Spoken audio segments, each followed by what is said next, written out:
Hi there, welcome to my channel. The people at Fifine sent over this streaming/podcast microphone kit for me to check out and review, and I enjoyed the last mic that they sent to me, so this was a no-brainer. This one's a bit different though because it's an entire kit, so it comes with all of the accessories needed right out of the box to get you started streaming or podcasting. Also, the microphone itself is mostly bare bones and entry level, so everything you need to control or adjust the mic will have to be done through your computer. To get the prices out of the way, this goes for $52.99 on Amazon, and the official model number is T732. But before I go any further, the question that's quite often asked on my channel regarding my microphones is, does it work on Xbox? And sadly, this one does not, but it does work on Windows, Mac, and PlayStation. So let's continue the unboxing and check out all the accessories included. But the box itself on the outside was pretty plain, just a brown box with Fifine's logo, but the amount of padding and protection inside, as we see right here, is nice to see. They also throw in a really thorough instruction manual, and surprisingly it's in color, but if you're a noob to recording, this will help in getting anybody up and running. Even shows how to install the shock mount, boom arm, labels all the accessories, and it even gets into how to set up the audio settings on your computer, so a really helpful guide. With that, let's get to the exciting part, the actual kit itself. The first thing we encounter is the pop filter, and I have to say right from the first touch, the gooseneck feels really sturdy. I've had many pop filters over the years, and one of the main things that always happens is that the gooseneck gets really loose, but so far it's tight and seems like it can hold. But my favorite part has to be the clamp. It has grooves or little teeth, and I know for sure that it's going to help a ton when clamping this onto the boom arm. Another thing that occurs for me is that I constantly have to tighten the screw in other pop filters because it just loses its grip over time, so the little ridges are going to be a huge help. Other than that, basic fabric filter with a really thick rim, so that's appreciated, and overall nice pop filter. The next item looks like extra rubber bands for the shock mount. Nice of them to throw that in, have an extra set for you. I have snapped a ton of shock mount bands in the past, so that's good to see in the box. Also, if you don't like the red bands, this helps create a more uniform look. Moving on, we have a typical windscreen for the mic, and hidden inside looks like a typical mount for those who don't want to use the included shock mount that you can see in the upper left hand corner. So if you have your own setup, this is the mount you need to put on a standard mic stand or whatever boom arm you have already. So this is what I was most excited for. Next to the microphone itself is the actual boom arm, and this is very sturdy, looks very heavy duty.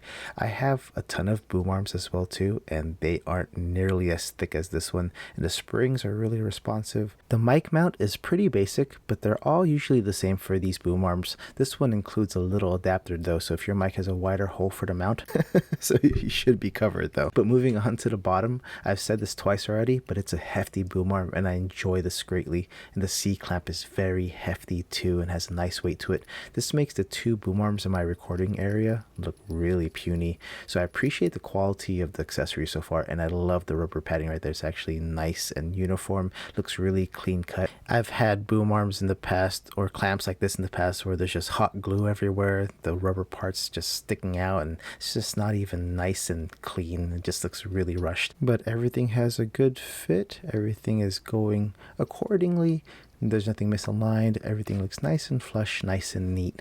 So let's move on to the shock mount itself. Really simple, a basic shock mount, but I love how they have red bands, so it adds a little bit of flair, a little bit of style to it. I do have a red boom arm, so this might be used with that in the near future. It just complements it so nicely. Anyway, moving on, everything looks really nice and secure. Those red bands are pretty thick, so I appreciate that as well too. Getting close to the end, but we have the tabletop stand right here. For those who want a more compact setup, or maybe using this kit for traveling, it's a basic tripod style, so you'll need that little mount attachment that I showed off earlier to get that mic on there, because the shock mount will more than likely tip this over. And then the USB cable for the microphone. It's a standard USB-A to a USB-B connection, pretty much like the USB cables we use for printers, and it's about 8 feet long based on the Amazon listing. Finally, we're at the microphone. So I mentioned this earlier, but it's pretty bare bones. There isn't an interface or any buttons like a mute button or a volume knob, so everything is done through your computer settings. So if you use a program to stream such as Streamlabs OBS, you can adjust it through there as well. There's only a unidirectional pickup on here, so the sound only is captured through the front of the microphone, and you'll know where the front of the microphone is because the Fifine logo is right there. So the mic itself is pretty compact and slim, a really good travel sized microphone. This does have a metal housing all around the microphone, so it does have a good feel to it. Nice design too, doesn't look too cheap, cheap nor overly pricey. And for all of the specification nerds out there, let me put up some specs for you all to see, because I truly love my specs. So let me get everything on the shock mount while I put those specs up as well too. You just slip it on through and it should just go in there. There's a nice like tight fit, so you just got to make sure it's in there securely. And for those who are concerned about not knowing whether it's the front or back of the microphone, if you just slip it up just a little bit right there, you can see the Fifine logo and now that's the front of the microphone. So getting the boom arm is really simple. All you have to do is get that clamp, unwind it, and then just tighten it back up, and then it should clamp onto your table nicely with that little rubber padding to help protect the top of the table. I can't say anything for the bottom of the table, but I do have a metal bar right there, so it doesn't really do anything much. But on wood, you might not want to over tighten that, or else you might crack the wood on your table if your desk is made out of wood.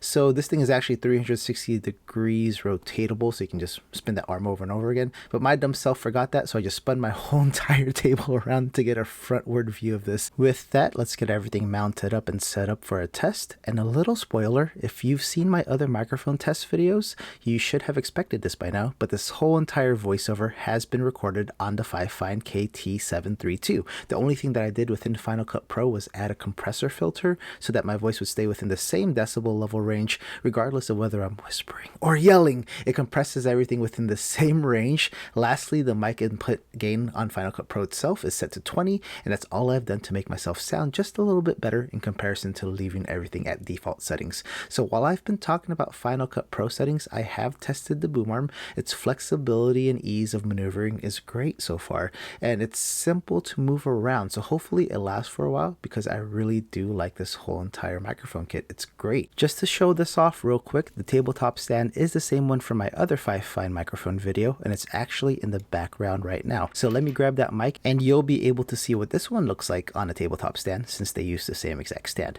So this is advertised as a streaming or podcast microphone kit, and in the next segment, Sugarberry Smash, my fiance who streams on Twitch, was nice enough to do a little demo of this mic in between streaming. So let's get to that footage and hear how that sounds with Streamlabs OBS. Short break real quick from streaming to do a little test for VJ. This is the Fifine T732 streaming podcast mic kit from Amazon. We set it up plug and play into the computer. Computer gains input is set to 50%, and then we're using it on Streamlabs OBS at -5 decibels without any filters right now. So everything is default settings and raw audio is being captured. VJ's monitoring it with his headset on, and he says that so far it sounds good.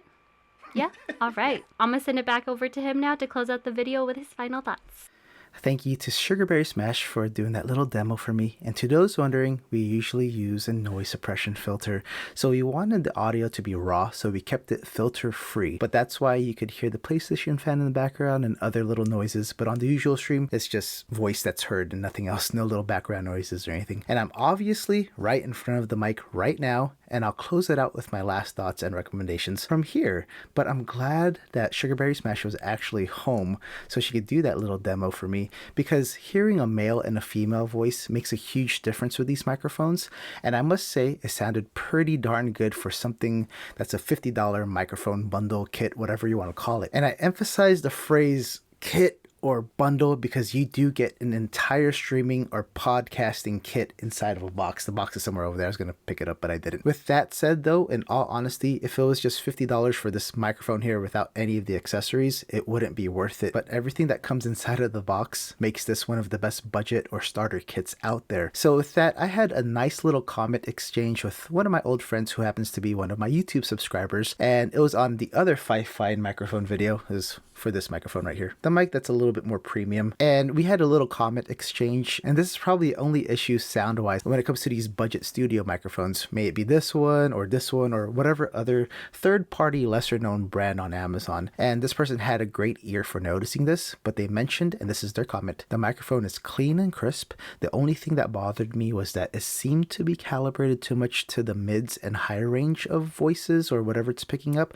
resulting in a s or h sounds being really noticeable. And he was spot on. These microphones do have a bit of favoritism or are calibrated more toward highs and mids. So that's one thing that I noticed regarding the T732. I kindly replied Spot on, good ear. That's one of the main things about budget microphones. The mids and highs are dominant when recording. A third-party program usually helps combat the S and S's and the H's, so I set up some suppression filters as well as noise gates, still tweaking because I'm barely starting my streaming career, but a good program remedies some noises nicely, and that's what will be needed for this microphone specifically, the T732. A bit more studio quality, but for people just starting out podcasting or streaming, this is a wonderful starter kit or bundle because it has everything you need right out of the box. You just need to plug it into your computer and tweak it to your preferences. And with that, I do give this, my WoW VGS LTR, 2 thumbs up. And overall, it's a really good bundle. With that, I hope you all enjoyed this video.